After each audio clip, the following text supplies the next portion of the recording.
Hey, it's H here. Today we're taking a look at technical analysis for Nasdaq. I'll cover wave analysis with the Elliott Wave Theory and provide multiple scenarios the price may take and explain why I prefer one count over another. Let's take a look at the different possibilities. Starting here on 4-hour time frame and looking at the overall structure as a WXY. This has been the main count in which we have this as a three-way structure, can be worked into a ABC as well here on Nasdaq, unlike in S&P 500, but both of them are fine, having this as a three-way structure in any case. Now the X has the two potential places. One of them is saying that we have X completed over here, and one of them is saying that we have X doing something like this. Of course, more locally, if the X is placed over here, the wave Y is coming sooner rather than later, and is most likely going deeper, because the expectation here is, as we have taken out the current lows that we had, we would be creating a expanded flat here and possibly even getting beyond the highs that we had here around 13.7k. So again, those are the two higher time frame options. Now let's zoom into this more local structure, starting again from this possible top of X. To me, the most likely scenario is that this is still that A, B, and C structure that we have been talking about for quite a while, so X is not yet done. So here is that count. Again, A here, B here, and then 1, 2, 3, 4, 5 into C, and this would complete the higher time frame wave A. Three-way pullback, or three-way structure into a W wave, three-way pullback into X as a expanded flat, and then we would be looking for downwards again. Now we have reached the target of 1-to-1 extension here for that higher time frame WXY. We don't really want us to see, or us to go beyond the 1.618 here on this light blue count, as that is going to be stretching the WXY structure a bit too far in my opinion.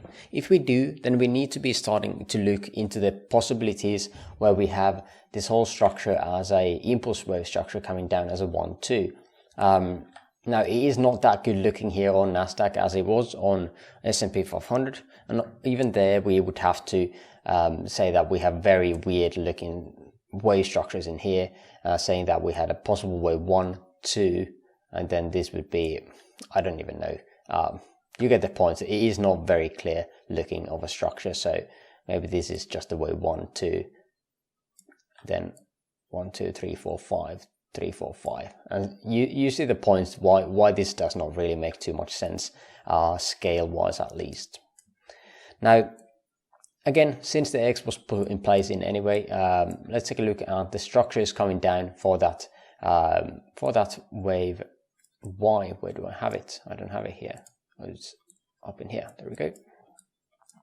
So the idea was that we had a three-way structure here into W, three waves into X, and then another ABC into W, ABC into X, and another ABC coming down. Now the 1-to-1 in this micro, so this red color here, is around 10.7k. We do have some confluence around there as well on the higher time frame. Let's take a look at this as well here, where we have, again, this is the lowest time frame sub micro count, where we have the 1-to-1 fitting very well with the higher time frame, but we would like to have a nested clump of fibs, which we do have here around 10.7k. So for me, this would be the best area to look for pivot upwards. 10.7 to 10.6k has a lot of fibs here covering it, so that is the main area of support for me.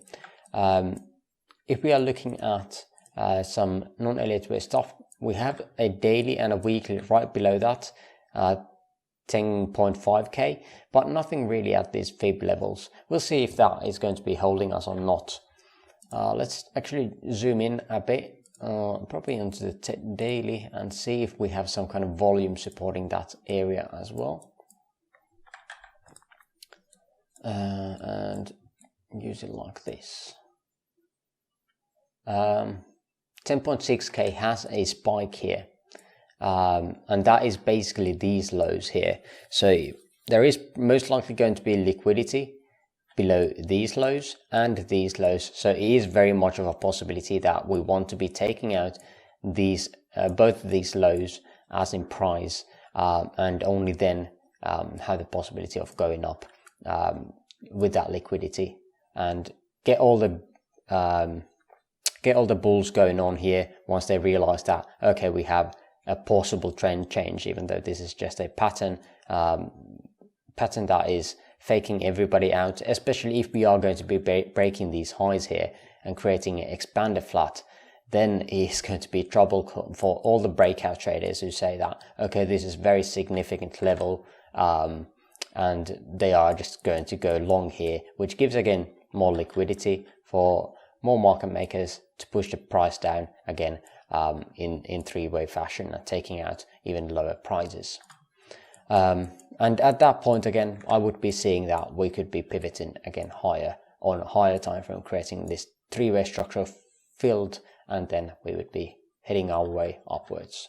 But again, that can take up to a year still, so there is still a lot of going on, a lot of stuff that can be going on here, and we'll see how that overall structure plays out. But of course, we have a lot of plays to be made here on more local structures. If we are zooming into a very small time frame and looking at this possible B wave, we have to be placing the B wave up in here, so it is not very clear.